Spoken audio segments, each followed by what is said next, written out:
graduation for some second chances. Some brothers who had went one way and decided they were going another way. So her legacy continues. And as always, we want to say to our great ancestor, Miss B. Gaddy, we salute you and thank you for your major contribution to the city of Baltimore. As we who choose to serve, we do it with you in mind, in heart and in spirit.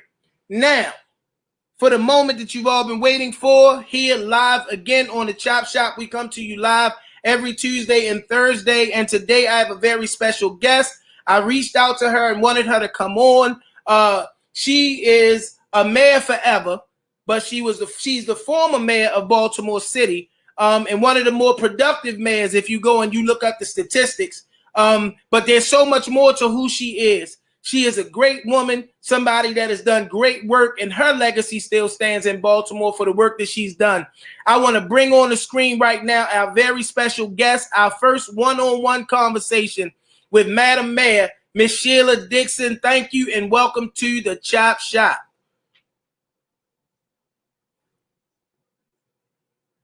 We got your mic muted. Thanks for having me. I really appreciate it. It was good to see Dwayne and the Funnel Cake King. I had one maybe about a month or so ago when the coronavirus hit, and we were doing a food drive, and I said I had to count them calories. I had to make that my lunch and dinner. And it was good. I told him we got to make some mini ones, some like real small ones. But it was good to hear some healthy portions, huh? Yeah, it was good to hear his testimony too, and definitely want to encourage him, as well as it was nice meeting the young man that you had on, Donnie, who does the logos. There's a lot of phenomenal stories that people have in the city of Baltimore. Well, none more phenomenal than yours, and I'm excited and thankful, grateful even that you accepted the invitation to come on, because who are we on the Chop Shop except some people who just try to bring voices that matter to the city. With that being said, almost 50,000 people came out for you, voted for you, and what was disappointment to a lot of people, you did not get the bid for the Democratic nomination this time. There were some people who was upset and up in arms, and you did something that I have seen, a class act, something that I have not seen in a very, very long time from people who profess and proclaim themselves to be leaders. You put a beautiful letter out that not only said, hey, the people have spoken, I got some other ways that I'm going to impact this city and continue to be a great Baltimorean, and you chose to endorse the Democratic nominee, Mr. Brandon Scott. Please talk to us about this last mayoral run. Why Baltimore is so deeply ingrained in your heart? So, it took a lot for me even to decide to run again. In 2016, I knew that I was going to, because we had put a lot of infrastructures in place with getting crime down, cleaning up the city, creating opportunities for particularly African-American companies, dealing with systemic issues that affect our city as relates to drug addiction, homelessness, family strengthening, working with ex-offenders, reentry. So we had a lot of balls in the air, and a lot of them were bringing results during a time when I served, during a time of a recession. And so in 16, when I ran, I started 2 years campaigning. And we campaigned hard. You have to raise money. You have to get out there. And so to see the results at the end of that election, and knew that something was not right that had happened with the paper ballots and whole host of other issues, it really was disheartening. And I knew that, challenging that election by doing a potential recount, which the state ended up doing. And I think the state also realized that's why we need to make changes at the Board of Election, that stuff was a mess, and that instead of them trying to correct it and fix it, they just brushed it off to the side, because it was, the effort was anybody but Sheila Dixon. And so at that point, of course, my team of people who worked for me, many of them were volunteers, some paid staff.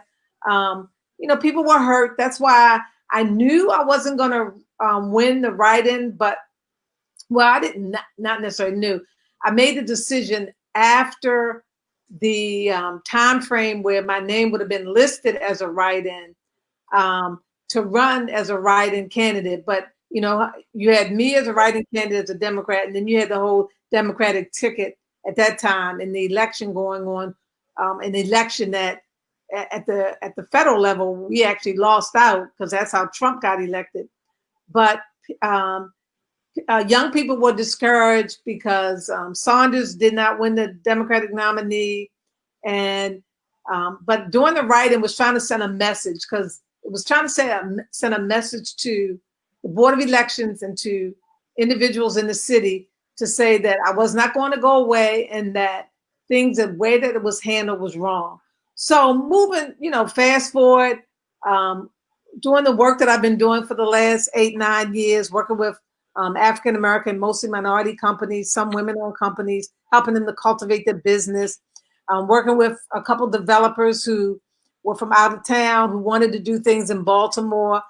Working with a nonprofit effort, creating a wellness and empowerment center, which we're still working on. We're trying to get the last phase renovated so that we can, in Zone 17, create an environment where it will help people to become self-sufficient in what their needs are and making sure they get the right services. So staying active in my church and all of that. So of course, during that whole 4 years, I would run into people, Sheila, you got to run. They stole that election, blah, blah, blah, you know, a whole host of things. You know, I had to pray about it. I knew that I wasn't going to run a long election because the last one was 2 years. But I knew that once I prayed about it, talked to my family, did a poll, I decided December, I think it was like early December, the 3rd or 4th, that week that I was going to do it. And then, you know, from there, of course, you know, getting my message out, campaigning, getting hit with coronavirus, which we had never experienced before. And absolutely having to go in, trying to figure out how do you become creative in your campaign. Then when the decision was made, even though other states have had mail-in ballots for years, once they decided to do the mail-in ballot for the congressional election for the 7th, which I live in, and seeing some of the mishaps that were going on and people not getting their ballots, I knew that the election and then moving the election to June the 2nd, there was going to be a lot of challenges and struggles. But so, of course, you know, every candidate started being creative. You know, we did a lot of Zoom debates, still raising money, even through the pandemic. The love of people who believe in me, I was still able to continue to raise money, which for my fundraiser who assists me, you know, a lot of people were having challenges with raising money. But of course, you know, the number of candidates in the race,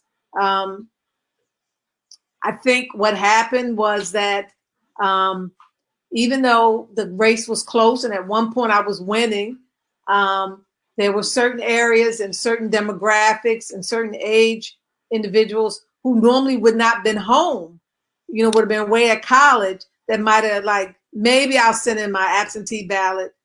And then what happened with George Floyd and all of that, I think contributed. And I think one of the candidates who was where a lot of young, particularly white liberals was leaning towards, when she got out of the race, Mary Washington, I think a number of those voters went with Brandon Scott. So, you know, I fought to the end. I wanted to make sure every vote was counted. I know people said you need to challenge things that happened, but unless you see specific things that took place, you can't, there's nothing that you can challenge. If the vote was 100 votes less, that he had 100 more than me or 50 more or even 200, I would have probably challenged to do a recount. Of course, he ended up getting 4,300, 43,000, and I ended up getting 40,000. So we were close, but not close enough. And so what I discovered, though, was that older individuals who generally are attracted to my candidacy, older women in particular, were a little afraid of the mail-in ballots. Of course, of course, vulnerable populations, individuals did not want to go out on election day, which I understand. People didn't get their ballot. Some got Republican ballots and they were Democrat. Some had to wait in long lines. Some older population ended up not voting at all because they were afraid that putting it in the mail, that it wouldn't get in count. So, and then people didn't get it, and you know how we are. Instead of us not getting it at a certain time and saying, hey, well, let me call the Board of Elections, or all right, I'm gonna wait in that line. Some people threw up their hand and didn't vote. So, it is what it is. I made a decision early on that whatever happened, that I was going to be at peace with myself and at peace with God. Even though, yes, I'm human, I was disappointed, but it was a different this time than the last time. And so, I believe in taking the high road and trying to be as supportive as I can. I love this city. I'm committed to this city. And so, we'll see what happens. We you on live with the Chop Shop. We on every Tuesday and Thursday at 6 p.m. Facebook Live via StreamYard, and today we have the privilege and honor of being able to be, if I'm not mistaken, the first place that there's been a real public dialogue with Mayor Sheila Dixon, former Mayor Sheila Dixon, since the election. So I thank you for being able to, being willing to come on with us and being able to have this much needed conversation, because as you said, 40,000 people came out and voted for you. And I'm certain that those 40,000 people want to be able to hear from you. One of the things that I found out, so let me tell you a little funny thing that I told you I was going to bring to your attention. I had to be somewhere between 13, 14, 15 years old. And I had a mentor, great man in Baltimore City a long time ago by the name of Bobby Cheeks. He had an organization called Welfare Rights that he established. He was a godfather and a mentor to me. And when I see a lot of the things that God positions me to do in the city, I know that he was sowing into me. And let me stop because I don't want to say it that way. Just a few years ago, he ran for city council, and I was looking and I saw this name, Sheila Dixon Smith, back then is what it was. And I had seen some politicians around him, but it was kind of like an old guard. And the crazy thing is, my grandmother, who's sitting right here, we were in the low income community down at Lexington Terrace Projects. We were involved with him because he helped us out through his welfare rights organization. Right. We were a low income family in Baltimore. And I remember going to, I'm not quite sure if it was a debate or what it was, but when they mentioned Sheila Dixon Smith, I saw you and I was like, she don't look like the rest of y'all. You were so beautiful and so, energetic, and it was a whole bunch of people back then that, like, most of the election name was Mitchell and a whole bunch of stuff that I can go into because I'm true Baltimore. But all of that being said, I found out through some people that there's so much more that you bring to and do in Baltimore than what people are familiar with, even in the years that you have not been in a seat. And one of the things we talked about it a little earlier, a young man by the name of Michael, Immaculate Concrete, came to me, said, man, I want you to help me out. And I said, well, what you got? And he showed me just all of these wonderful things that you did with him to help him establish his business. Can you talk to us a little bit about that? So Mike came to me maybe about 6 years ago, maybe 5, 6 years ago. And when Mike came to me, he came to me because I do consultant work for the Maryland Minority Contractors. And he said, I want to get my business started. I was out in the street, I was incarcerated, but I know how to do concrete work. I know how to, I don't know the term, but I know how to point bricks. I know how to do this. I knew that. He showed me pictures. Very impressive work. I said, well, why don't you join our association? I'll help you with your certification. Of course, in doing that, you have to have your taxes in order. He didn't have his taxes in order. We helped him with that. We helped him with a whole host of things. He got his certification. What was funny is that at that time, and he is very talented, he wanted to go and train young people from Baltimore to work with him. He started getting some contracts. And when he first got a couple contracts, at that time he had this old car. So he ended up buying this Cadillac or some, I think it was a Cadillac. So when he came I to remember that car. Cadillac, I said, you are in construction. Why would you buy a first car, a Cadillac, versus buying a truck, a pickup truck of some sort? I said, you're not gonna stay in business with a Cadillac. How you gonna carry your stuff around? So of course, I scolded him and everything, but over the years we've been working together. I referred him to a couple other clients, but he is a really exceptional young man. He comes and he meets me from time to time for advice or opportunities, and I try to direct him and advise him and what to do, because he is very talented. He does really good work. I mean, I also have to scold him as well, but he respects that and he appreciates that. So yes, he is. He's very teachable. Yeah, I always respect that about him. Yeah. But so I want to come. We want to. I have you on here, and you are Baltimorean for as long as I could remember. And I want to talk to you about some of the things that are happening in Baltimore right now. You were poised for another run at mayor back in 2015. You were already campaigning. It was very public. And in 2015, we had the uprising, right? I remember encountering you in some of the spaces that were a part of what was going on even back then. So we come to 2020, we had the George Floyd situation, and protests erupt again all over the country and a lot here in Baltimore. What was your take on what that was? And I'm gonna run down some Baltimore questions to you, so I hope you're ready for them. That's fine. So what was my take? Well, of course, all of us saw what happened to George Floyd. And you would think, based on what happened to Freddie Gray and so many other individuals, that police officers at this point in time would realize that that is unacceptable, and that police departments would have been training their police force in order to do it in a way that was courteous to that individual, but also start to gain the respect back from the public. I was in total shock when I saw that. And to see that white officer on his knees, on his neck, and he cried out to his mother, and then the eruption all over the country. I believe in peaceful protesting.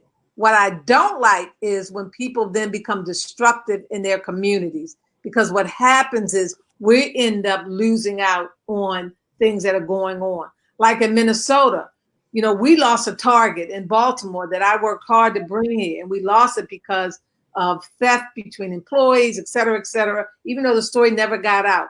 Well, in Minnesota, I think the Target said that they're picking up and they're leaving, but those were our opportunities. And so the peaceful protesting I appreciate, and also having an agenda. Now, there was an article in the Brewery just recently about the FOP giving contributions to different candidates. And the guy didn't have a quote from me, but he made certain innuendos. And I had to call him up today, actually, and said, let me say this. Whoever contributes to my campaign from grassroots on up, they contribute to my campaigns because they believe in who I am. I don't make any commitments to anyone except for the voters who vote me in to do the best job that I can do. I said one of the things that I was able to do with the Fraternal Order of Police when I was mayor was that I was able to sit them down and say, this is unacceptable. This is what I'm going to accept, and this is what I'm not going to accept. This is what we need to improve upon, and this is what we need to do to work together, because communication is key. I ended up reducing the overtime in the police department during a recession when we were trying to reduce crime. But I also was able to do other programs that unfortunately, and this is where the politics comes in, when you create infrastructures of things that are working, instead of the person coming after you build on it, they want to throw it away because it wasn't their idea. But I was able to deal with homelessness, deal with ex-offenders, reentry, family strengthening, drug addiction, after-school programs, mentoring programs, all of this with very little money. because I was able to reduce the police department. We were able to get to a point where we were out doing community policing, restructuring things, but also recognizing that, you know, all of these other pieces are important, because if you don't deal with issues that are affecting our community, oh, and the other big piece was health and cleaning up the city. So all of that, with less money that city has had in years, the city has had a lot more money since I've been out of public office. But to be able to do that, and so right now the thrust is eliminating police departments, which are not realistic, but it is realistic that we start refocusing where money needs to go in a responsive way. We need to put more money in education than ever. You know, I went to Baltimore City Public Schools. I was raised in the city. I went to some of the best schools that had very little resources. But the one thing that I understood was that our teachers were committed to teaching us, and that our families were there to support us. You know, during this pandemic, we learned a lot. Some of us already knew it.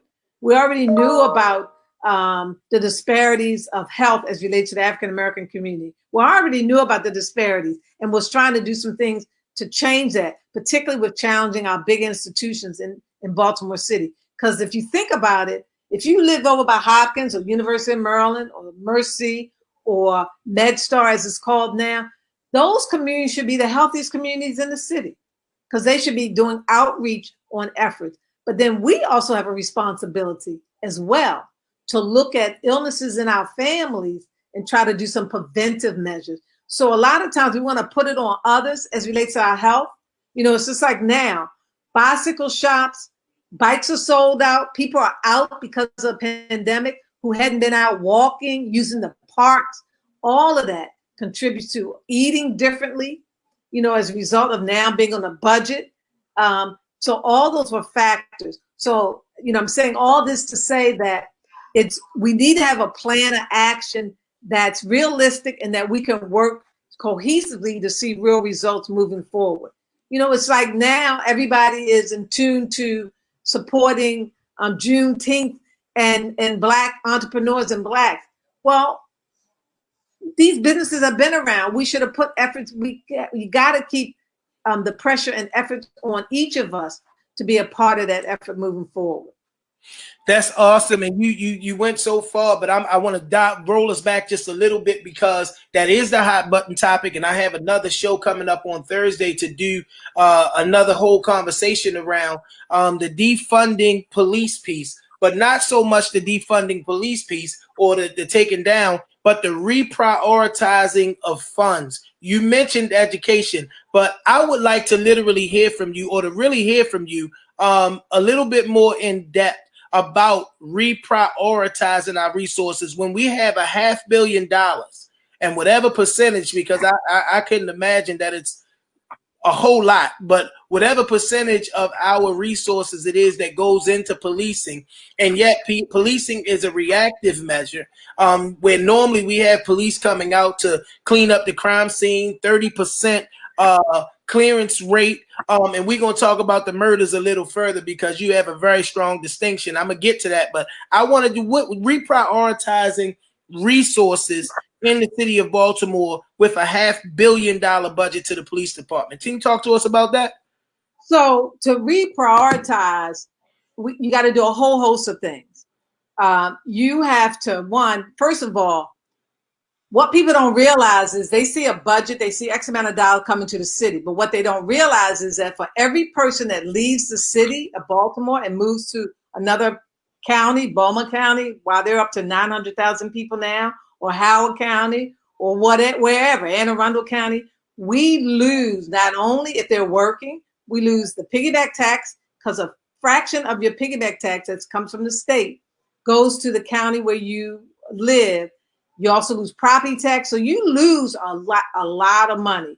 And so when the census, that's why it's important to fill out the census application, because based on the population that comes to that's in your city, you get federal funds for the most vulnerable population through the census. So if you don't fill that application out, that's money that we don't get back.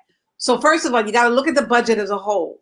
Then you have to look at Okay, right now, the bulk of the budget goes to police department.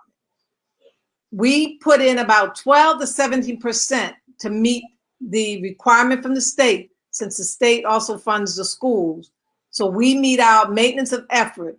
Then you have like DPW, transportation, the health department, and some of those agencies also get money from the state and federal government as well to support roads, health initiatives, etc.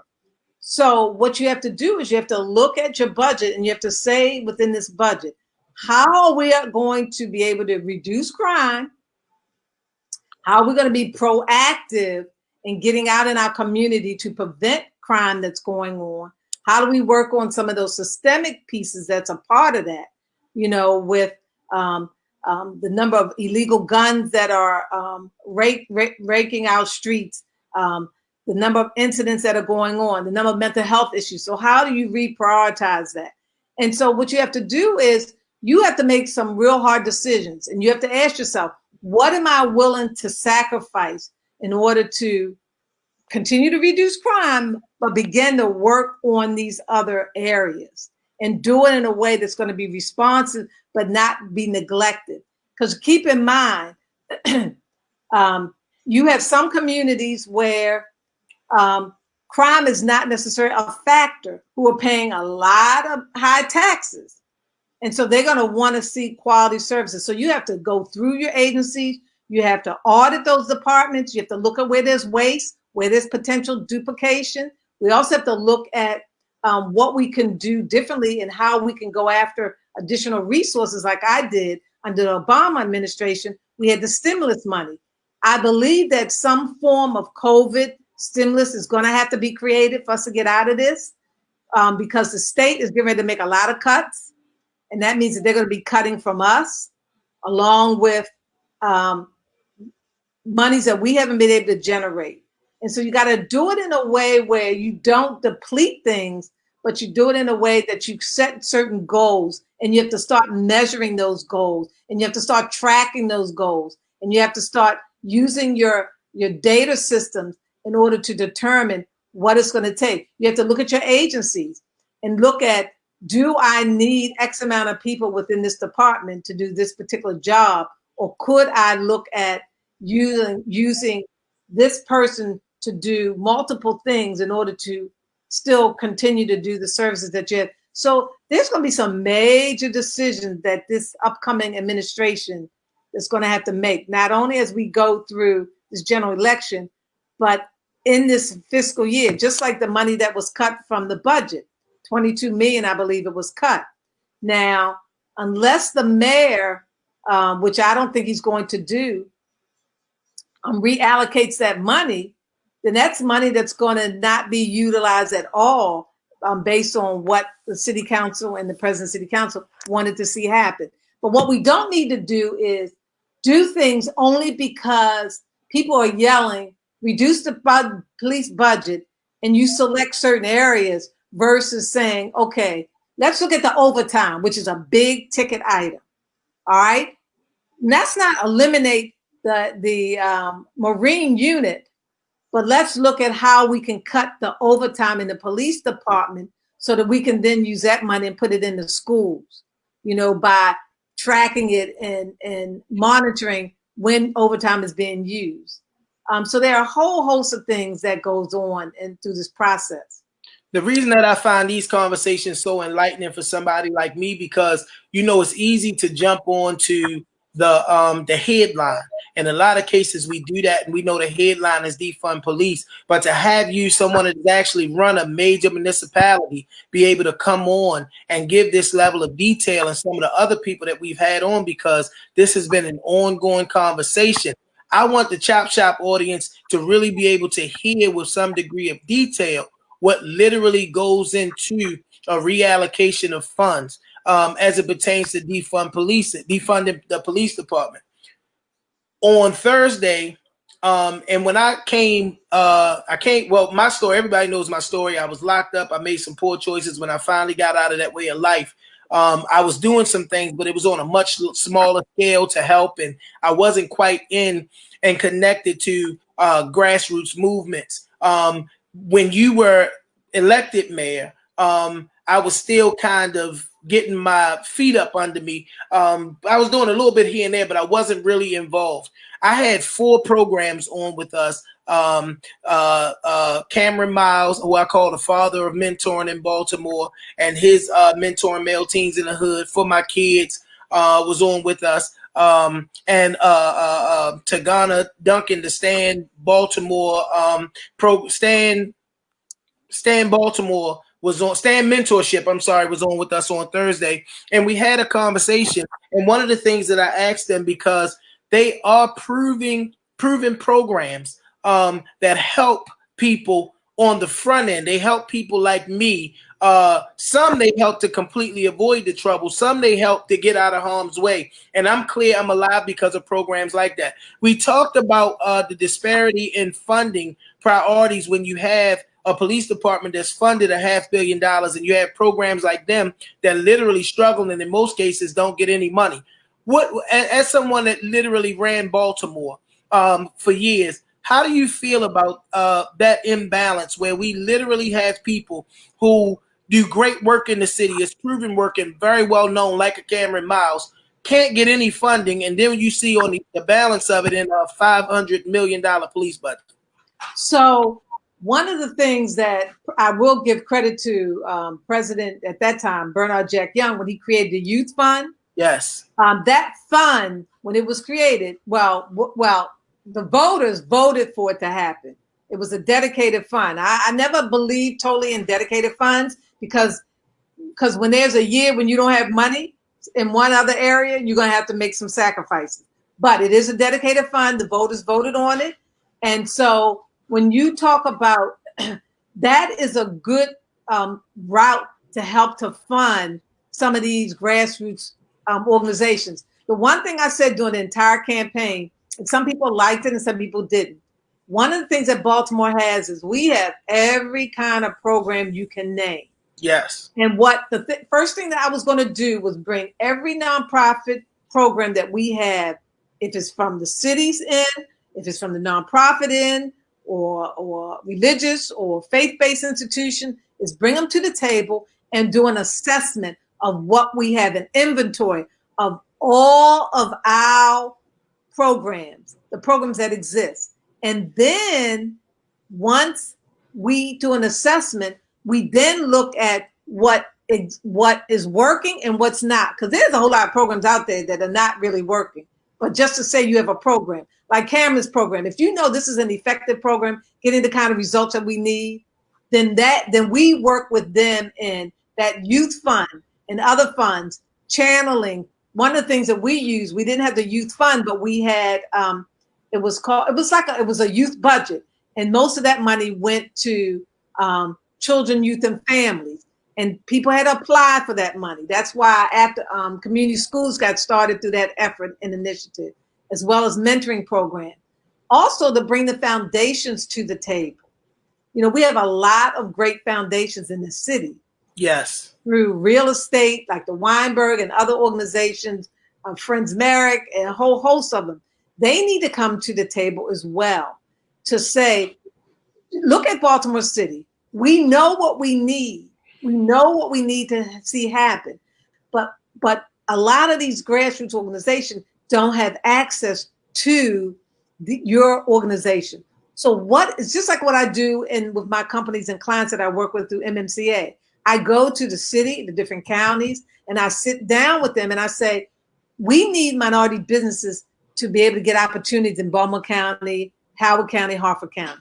What is it that is going to take for us to make this happen? What kind of changes do you need to make within it's the same thing that we have to do locally with our foundations, with our grassroots organizations in the city. Because a lot of times city government can't necessarily fund that, but we can be the catalyst to bring people to the table. But we also have to look at ourselves and say, realistically, what's working and what's not, and let's build on what's working. I'm trying to think of a young lady who has a program in those high schools, and she deals with the worst of the worst young people, and it's a mentoring program.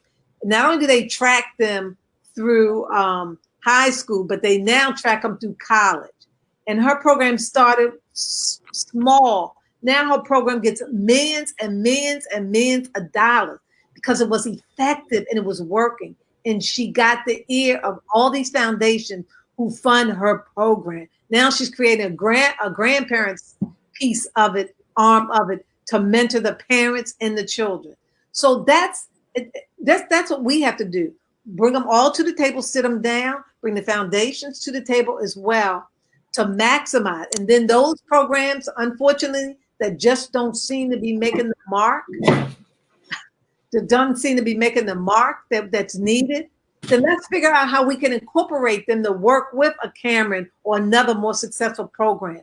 Doesn't mean that you can't ultimately be there, but right now, you know, because if we have all these programs, why are we in the shape that we're in this city? Why? Listen, that's a powerful commentary. Why does that young man, the week and a half ago in Southwest Baltimore, and I live in Southwest, murder his girlfriend and the unborn child and her 3-year-old baby? And then some of the stuff that I've heard from some folks that were relatives of hers, some of the red light should have gone out, there was some issues. Come on.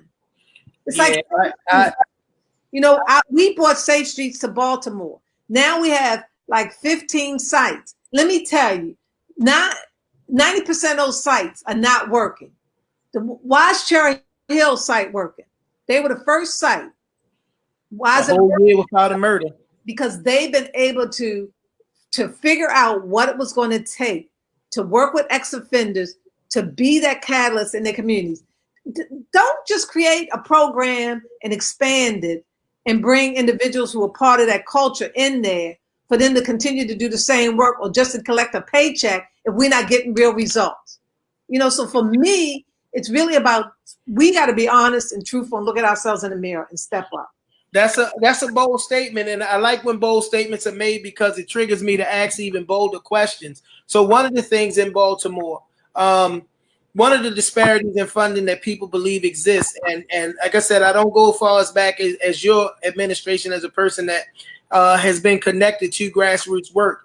White-led organizations that have way more capacity to be able to go after funding after we see the funding come to Baltimore because of the work of grassroots-oriented Black-led organizations. How do we fix that? How do we stop the funding that's created by the work that a Cameron Miles is doing from having to come through a strong city? And I'm calling names, you not.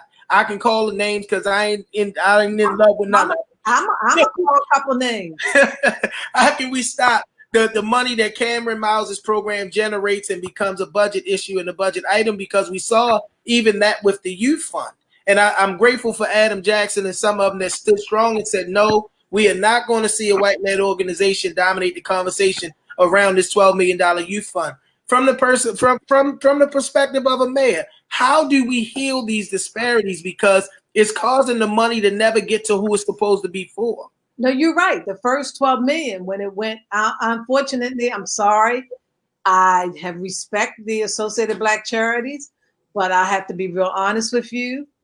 I don't think that, and I know, because I know how they operate, when they get grant money, they also get administrative money, and they were losing money. So to get this money helped them to even also get administrative money so they could keep operating and functioning. And then to see who the grants went to, Playworks, Port Discovery, all of those, they have networks that Cameron doesn't have. And so I was disappointed. And then to find out that it was politically motivated when it shouldn't have been. And I understand, I don't know whether or not their time now has passed, because again, if I don't see results coming from what you're doing, then you can't talk to me about your platform or your agenda. And so what we have to do is make sure that we identify the best way. And I don't even know now what's happened with the youth fund and where it is. I think it's got like 24 million now, maybe in it. I don't even know. But we've got to figure out a better way to administer that. And we have to ask ourselves, is associated bacteria the best place for it to happen? I'm loving what I'm getting you on live with the Chop Shop tonight. And we are on with Madam Mayor herself, former Mayor Sheila Dixon. And she is in Keep It Real mode. Y'all know I stay in Keep It Real mode. So this is about to be a real conversation. We already about an hour into the broadcast, but I don't feel no ways tired. We now going to shift a little bit, and we're going to talk about one of the most important issues to me in Baltimore, which is the murders. The last time we saw murders take a dive in the numbers, and I don't like to talk numbers when it comes to murders because those are people and those are families, but we got to be honest with ourselves. The last time we saw a significant decrease in murders, it was under your administration. And for the last, I guess, seven years or more, you've had to, 6 years, you've had to watch. Yeah, because Stephanie's first 2 years, she was still following our plan. And then when she, when Fred Billfield left and she brought in bats, that's when things went out of control. And one of the things that I've learned, because there's a report coming out, that the gun task force went rogue, because we used the gun task force. It wasn't to go after people, it was to go after illegal guns, go after gun shows. It's a whole host of things. And what we discovered is that it went more rogue when Bats became commissioner. Because so her 2 years, if she would have stayed on pace with that plan we put in place, today things might be even a lot different than it is. So having to sit around well, not sit around, but having, while you working over here for 5 years, to watch these continued increases, just from the perspective of someone that has reduced the murders, what is your assessment of the current culture and climate that's creating the murders, and what needs to happen to see things differently? So, well, first, seeing things get out of control, just being raised in Baltimore and loving the city, and just the number of one murder is too many, and then the shootings of children and elderly people. I mean, just period. It's crazy. And the fact that we have, and probably when the census come out, it's going to probably be under 600,000, which will be really disheartening. But to see our numbers surpass New York City. Now, New York City has what, 8 million people? Yeah. And yeah, they might have 300 murders now. They went up a little bit in the last. We have a real problem. And again, it's not going to just be solved by more police locking up people. It's a combination of things that have to happen.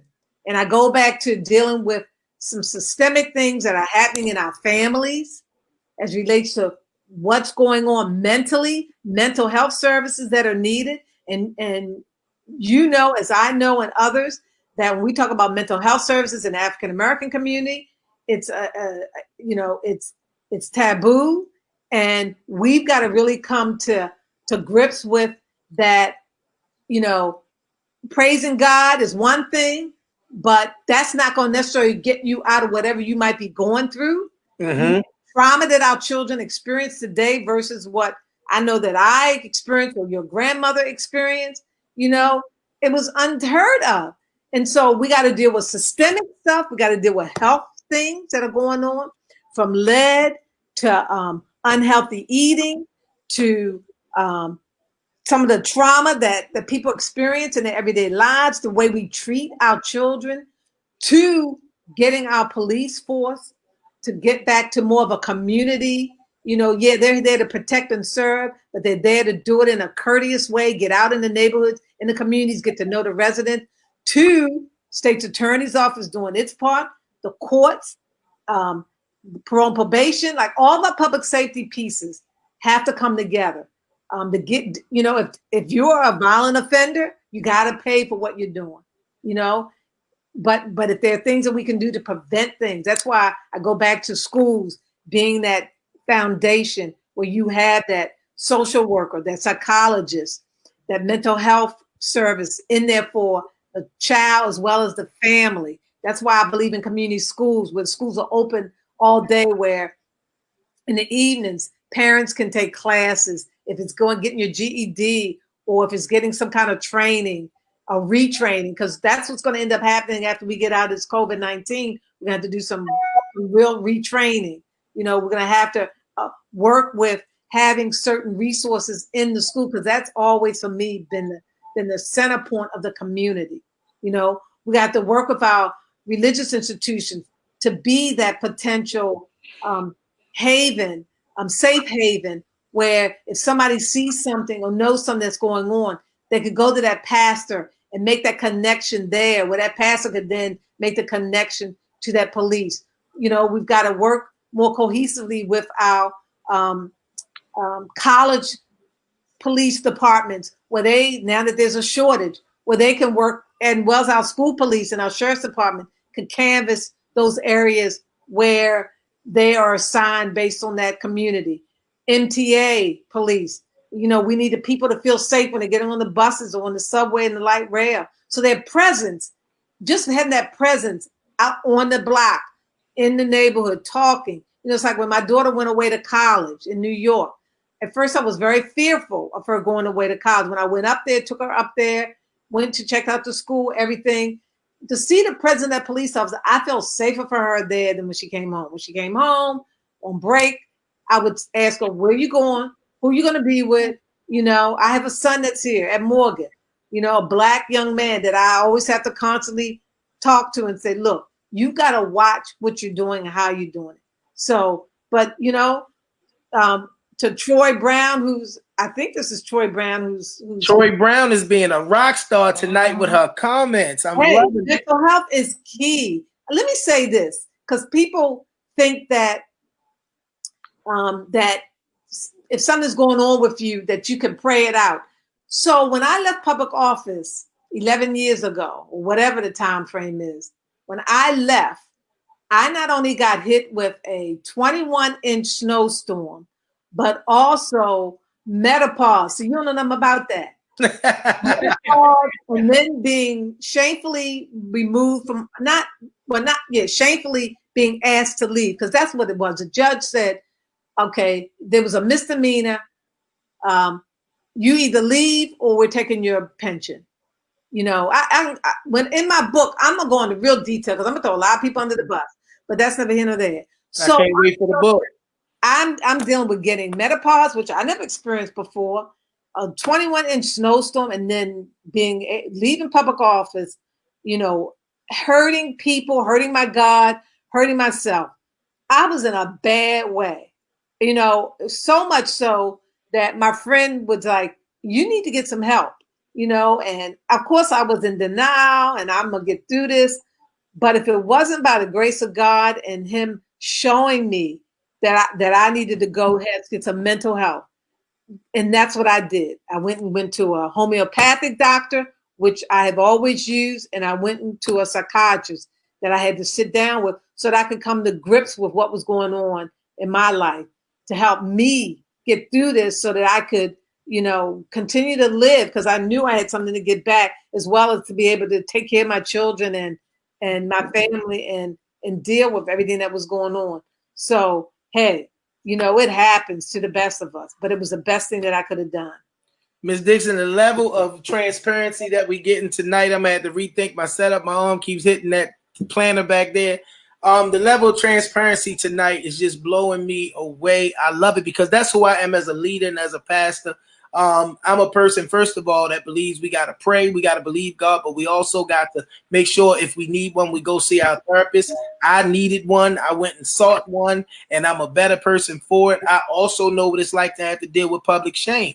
I had a viral video of me and a police officer when I was in a position to help bring some reform to the police. So I know all of the things that you're talking about. And since you said it, as we look at City Hall, across the board, and we are not, you know, we are prayerful for the administration that is to come. We have I have no personal qualm with the administration that is to come, because I believe, as a man of God and as a man of faith, my prayer needs to be pushing that administration into whatever place God needs it to be. So anything that we talking about, that I'm talking about, or we talking about, is not about that administration. We've had that conversation off camera. That it's not about that administration, but the administrations that have come before. Accountability at City Hall. In light of what recently happened, and I'm grateful, because the high road that I've seen you take, not just in this most recent concession to the mayor's race, but the high road that I've seen you take in the sense of addressing what needs to be addressed concerning Sheila. And I'm gonna say Sheila, no disrespect this time, because that's a Sheila thing, and how you even brought it to bear, because I was not going to address that in this conversation. But I believe in accountability, and more or less personal accountability. What needs to happen to bring real reform to some of the things that we've seen happen more recently in City Hall, so we can begin to see trust restored between the people and their elected officials? So one of the things that has to happen is that you need transparency. You need to disclose everything. You need to make sure that those people who do business with the Board of Estimates, that the database is updated, that people can go online and see those companies who do business on the Board of Estimates. So it's nothing hidden. And when there are things and issues that are going on, you have to be straightforward and honest about it. You know, if there are some challenges that are going on in city government with whomever, you know, part of why we created the Inspector General's office was in order to allow people to be able to go to independent entity in order to talk about whatever's going on, from the little guy on the totem pole to the top. So it's really about transparency, honesty, and realizing that, you know, while we're there and who we work for, and that you know, you sometimes you do make mistakes, and sometimes the mistakes that you make, people don't even realize the magnitude of the issue. You know, that media story is all they hear, or now that we have Instagram and Twitter and Facebook, you know, people will put information out there with not really having all the facts. But as your leader, as those who are in public office, you know, you have to constantly make sure that you're transparent and honest. It's unfortunate that the former mayor, Catherine had a lot of ambition, but she also had a dark side. And despite even some of the things that we try to expose back in the race in 15, 16, and nobody believed it. And then after it came out, but you know, she's going to have to deal with that dark side, and hopefully, you know, through this process, you know, because all I can do for her is really pray for her. I remember when she was going through her issues, I texted her and said, "Hey, I know you don't watch TV, you know, but hey, I would catch up on all the movies. I wouldn't watch the news, and I would catch up on all the movies that I hadn't seen, you know." But and I gave her scripture, you know, Psalms 27, and but you know, hey, we're gonna get past it, and believe me, it is what it is. You know, it's a dark side that, you know, we all have. It's all in how we deal with it, and all in how, you know, we handle it. Yeah, we definitely continue to keep her in prayer, because regardless of where a person stands on what her indiscretions were, her crimes, or whatever you want to call it, you want to classify it, that's a 70-year-old system that's got to go and deal with the prison system. And I just, again, I applaud and I honor the way that you, and if you haven't been on to hear, that question came as a result of Mayor Dixon talking about her own indiscretion. So we talked a little bit about accountability. We are an hour and 15 minutes in, and I want to put this question on the table to you. I myself personally am a person that believes that the core issues of the Black community begins in the broken household. The Bible talks about the man with the withered hand and the five areas and the fivefold gospel. And I believe all of those things have to be together, much like in a city like Baltimore.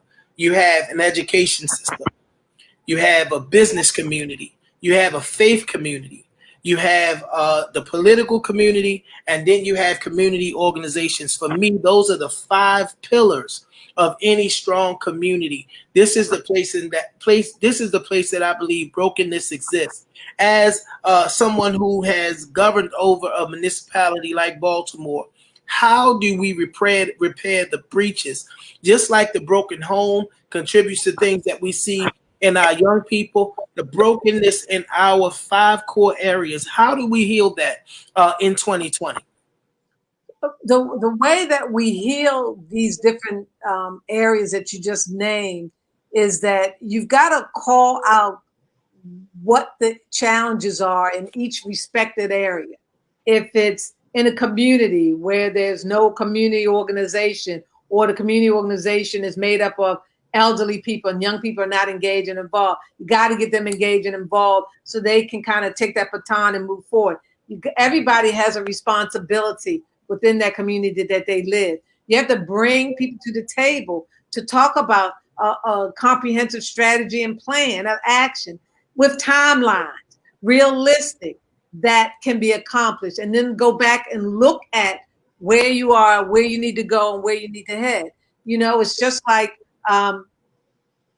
anything else. You have all of these pieces that are out here moving, and people in their little islands, you know, working within their little group or their little area. You got to bring people to the table, and you got to have some honest discussion and say, what things can we do collectively? You got to have a collective agenda, because if not, we're going to be divided. And in order to do that, and all these pieces have to be going on at the same time. You know, that's one of the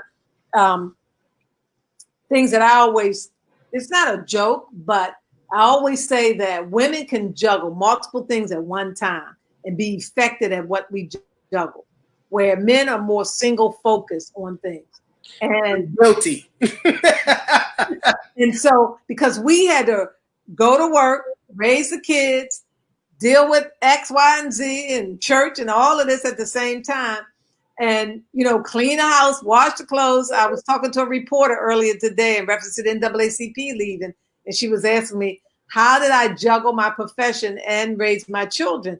And I said, hey, I believe in systems. I believe in structure. I said, I believe in, creating. I had to, train their dad in some areas in order to get it done. But, we can't just look at City Hall being the solution. To be honest with you, City Hall has basic fundamental things that it has to do. It has to pick up the trash. It has to make sure the city's safe. It has to make sure our roads are functioning well. It has to make sure that we are contributing to our schools. So all these other pieces are additional pieces that, as a leader, we have to be engaged and involved in. Not create little programs within city government, but work with. I come from a cooperative concept where we used to set up food co-ops at Bethel Church, and we grew from the second floor under Bishop Bryant at Bethel Church to moving to over 1,000 members, where we pool our money together and divide it up with fresh fruits and produce and other grains and nuts. So we all had a common goal. We wanted to get healthy food at a reasonable price, and we wanted to do it cohesively together. And everybody had a responsibility in that process if you wanted to be a part of it. You had to be there at 4 a.m, go down Jessup to pick up the food. You had to be there at 6 a.m, to divide the food up, or you had to come in the evening to help clean up as we give out the food. So everybody had a piece that they had to be a part of. And in the competitiveness, only it wasn't a competitiveness because we all had a common goal. And so we got to get out of, thinking that this is better than that. It's like the churches. At one point we were building huge churches to see mega churches, see who was going to be, the best church in the city. But when you think about it, if you think about Christ and the Christ within you when you accept God, and you think about all the churches from the corner store church to all the mega churches in our city, we got a lot of churches, a lot, faith-based institutions. We could be asking the same question. Then why the heck do we have drug stuff going on and this going on in our communities with all our churches around? You know, so we got to, all of us need to get out there and be engaged and involved. You know, I was maybe about a week, 2 weeks ago, I was driving down St. Paul Street, and this guy, young man who was, you know, cleaning the windows, and I saw him before. I rolled down my window. I said, hey, "Oh, hold it!" I said, "I thought you was working." He's like, "Yeah, well, I did apply for Amazon, but I got turned down." I said, "Well, why you get turned down? Could you not meet the test with your urine or whatever?" So I started asking a series of questions. And then his brother, who was a juvenile, who was with him. So I said, "Okay, so what is, all right, y'all getting off this corner, right?" I said, "So what is it that you want to do?" I said, "All right, give me your name and phone number." So they were sharing a phone, gave me his phone number and his name. I went then and I emailed Andre Bunley, who has a program for young men and the squeegee guys. I emailed 4 of my companies that I work with. All 4 of them responded to the 2 young men, and both of them had 2 different ideas of things that they wanted to do. But the point of the story is that's what's going to take. It's going to take each of us to go out there and work with somebody, you know, to make this happen. Because we're getting ready to go into, this is going to be some trying times when we come out of this COVID-19 pandemic. You know, it's not going to be, life is not going to be the same as it was. And before we get back to a norm, we've got to begin to be creative, and we got to begin to work together. So what you may not know is that Rylan and his brother were actually referred to me. That's the young man you're talking about. And I got Rylan a job making $13 an hour. So I'm excited about that. We never actually got a chance to have that conversation. No. Those 2 young men were actually referred to me. And the interesting thing, the first time I called them, I invited him to a Zoom conversation so we could discuss what it is he was interested in. And he was right there on the corner of North Avenue and St. Paul, washing windows when I spoke to him. And he followed everything that I asked him to do, and we were able to get him employed. I ain't gonna name his employer on here. Ain't nobody getting no free endorsements, but we were able to get him employed, and he was such a pleasant young man. And I'm hoping that there's some people seeing this, because it's a lot of young men that are out there that are washing windows because they genuinely want to do something positive for money, to get away from that stereotypical idea that people have about young squeegee, our squeegee young men. I got we coming down the stretch because I've kept you on here for a long time, and I would love to hold you longer. But I want to just, I hope it's okay to say it this way. I'm gonna say it because it's what's in my heart to say. The election goes another way, right? And we continually pray for Brandon Scott and the administration that is to come. This is no slight to him, but I want to be able to hear from our guest tonight. The election goes another way, and you are the Democratic nominee. You move on to November, and much like Baltimore history has shown us, you become the next mayor of the city of Baltimore. What's happening when you hit the ground in January 2021? With the multiplicity of things that need to be addressed in Baltimore. Again, no slight to the current administration. We praying for Brother Brandon. We believe in God with him, for him, for great success. And we speak that over his administration. But we want to hear from you. What happens if things go another way? So first of all, it's December when the new mayor takes over. Yes, that's right. And so what would happen is I would clean out a lot of people from City Hall. That's number one. Because you need people that are going to work for the people of this city and want to do it for the right reason. One of the first announcements that I would make is that business is not going to be done as usual. I said, we got to step up our game, and we have a lot to do in order to serve the citizens of Baltimore. That's number one. Number two, when I mentioned to you about all those programs that are out there, I would get a list. I would find out from get a couple people on staff to find out every program that exists, who runs a program, get them to the table. Even if we got to spread out 6 feet apart, bring them to the table, talk about the programs, the effectiveness of them, how their budgets, what kind of budget they have, where to get money from, look at what kind of impact it's having based on, you know, where they function. Because if they're a really functioning organization, they have to do reports, annual reports and all of that. Look at what's not working, and then have a conversation about how we can build on the ones that are having the great success, and then bring in the foundations to also bring them to the table. Because of this whole Juneteenth, and because of, you know, Black Lives Matter movement going on, now all of a sudden corporations and others are like, okay, we want to now really contribute. Okay, so let's put them at the table and say, all right, you want to contribute? This is what and where we need you to be. You know, we don't need you to just, you know, do some commercials or some advertisement. That's great. That's fine. But this is what we need. Now, I see some people saying that they pray that I'm part of the new administration, but let me just make things real. So, and it might not be true, but part of the challenge and concern I have about Brandon Scott is some of the people that will come back to City Hall that were part of the Stephanie Rounds Blake administration and the O'Malley administration.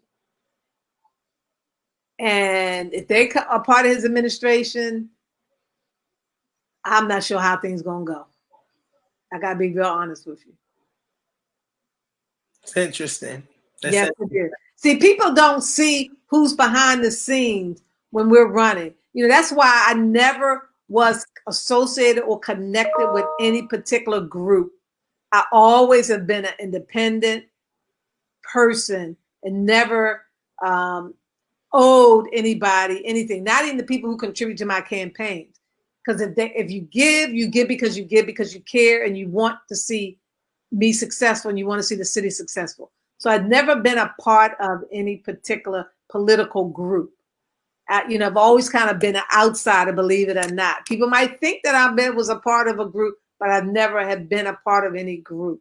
Always been grassroots, go to the people, go. That's why, even though in this election, the polls had me maintaining a certain level, I exceeded that.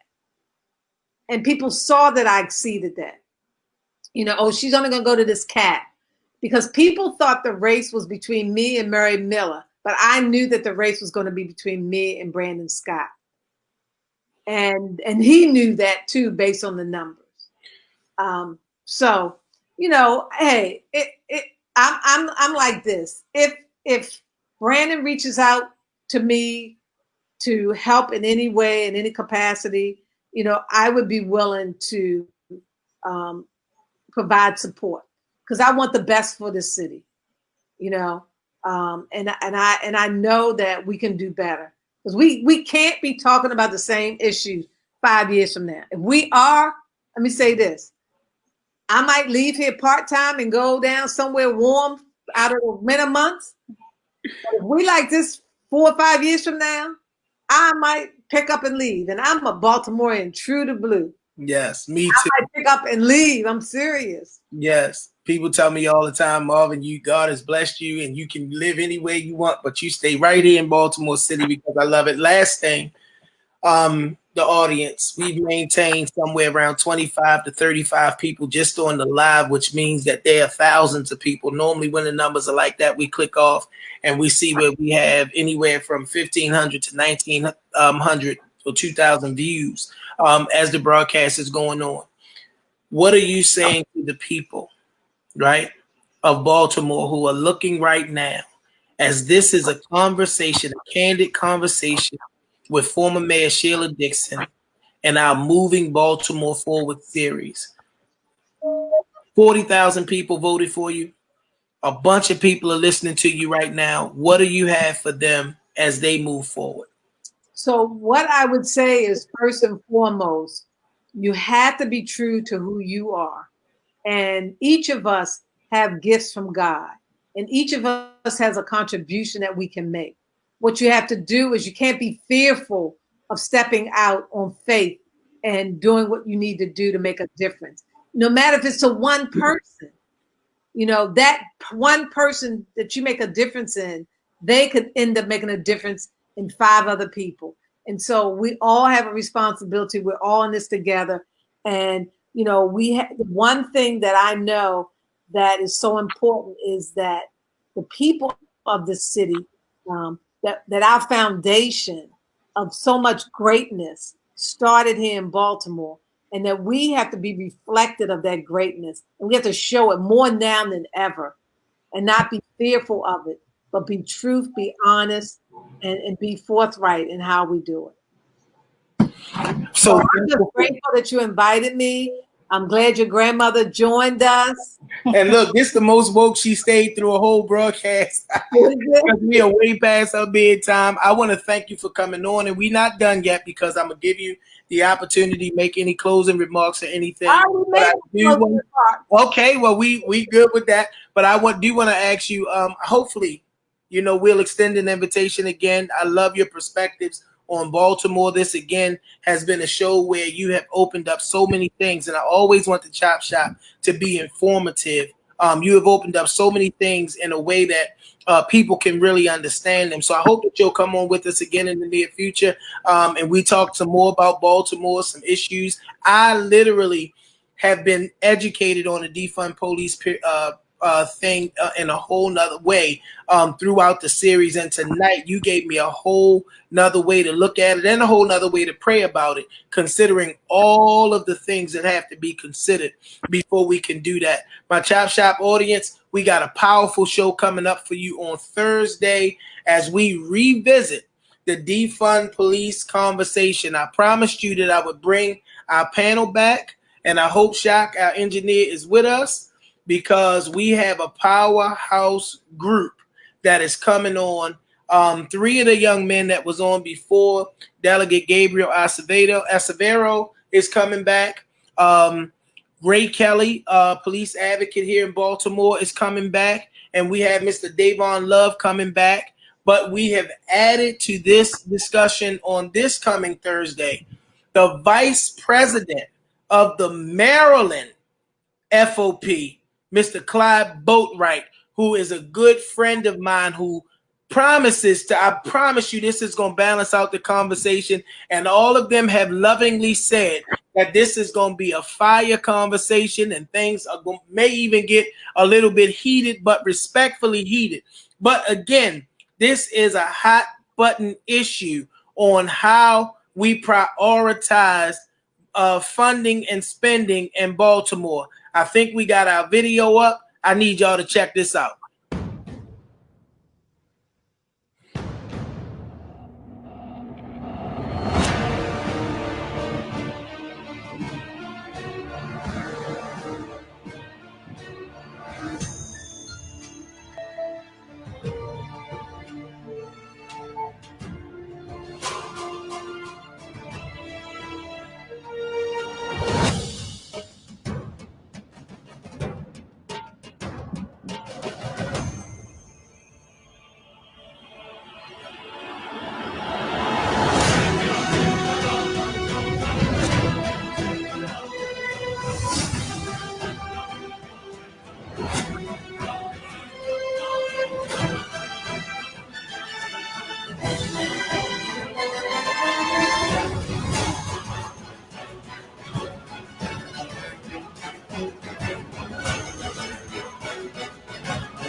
So we had the conversation before, and we did not have a voice to advocate on behalf of our police department. And this brother is a part of that police union that you heard take a lot of hits in the last conversation. So I'm excited about it. Please tune in with us on Thursday at 6 p.m. And I like to leave us with something that is inspiring. And the Bible says in Isaiah Isaiah the 9th chapter and the 6th verse, for unto us a child is born, to us a son is given, and the government will be upon his shoulders. I'm going to stop right there because I want you to understand that the government is upon the shoulders of the one in whom we believe. We have got to put our faith to work as much as we put criticism and everything else that we do so well, especially getting behind this new administration. I was inspired and encouraged as this great woman of God. I walked in her church as one of my friends passed away, and she was in there ushering. The former mayor of Baltimore was in there ushering during his viewing, and I was so encouraged because that's humility. But as she has stated on so many levels tonight, it still comes back to us, we who are the people of faith, to continue to believe God. And I want us to believe God for the forward progress of Baltimore, believe God for the forward progress as we move with this new administration. We are praying for Brother Brandon because Brother Brandon's success is Baltimore's success. I want you to continue to tune into the Chop Shop. We had some real rock stars tonight. Troy Brown, Phyllis Johnson, Eddie Duffin, and so many more who came on and you commented and you interacted, and Madam Mayor picked up some of the comments herself and acknowledged them. Again, we want to thank you for accepting our humble invitation, for we not the big time networks, but you came on tonight and you gave us your heart, you gave us your time, and you gave us that brilliant mind of yours. And I believe that our audience is better for the dialogue. I got to thank, as always, my right hand and my left hand, my main man, Mr. Shaka Pitts, who is always behind the scene making the magic happen. Y'all see these people going on and off the screen and all that. He got this thing handled and is way better than a Zoom and a Facebook Live without any assistance. And as always, my co-host, the one when I ain't know me that knew me, prayed for me and made the way for me, my grandmother. I love you so much, Mama. I love you. I'm excited about Thursday's show. Please make sure you tune in again. Thank you, Madam Mayor. There's only one thing left to say. KS, take me home. I can't be more. There's nothing that I can't achieve if I just believe. You can be more. You can make every dream a reality. We can be more. Be more, be more. Yeah. I can be I more. wake up every day and try to be more. I pray I be more. It's easy to achieve anything you believe. Like hold your head high. Girl, you got a reason to breathe. I see it rare mine. Boy, you got a reason to dream. Let's take flight. Give the children a reason to see redemption. We grow up in the jacks where it's evil and wicked. Where the people with success don't want to send you a visit. But we still finna make this life worth living. Now throw your hands to the sky if you feel it. Hey, throw your hands to the sky if you the realest. You got a vision, let's put them pistols away and make sure the OGs keep the community safe. In the world where the ladies crying, the babies dying, I think we can create that space to make a way for the ladies to ride and make baby giants. Be more, believe, let's play. I'm so in love with life. There's nothing that I can't achieve if I just believe. You can be more. You can make every dream a reality. We can be more. Be more, be more.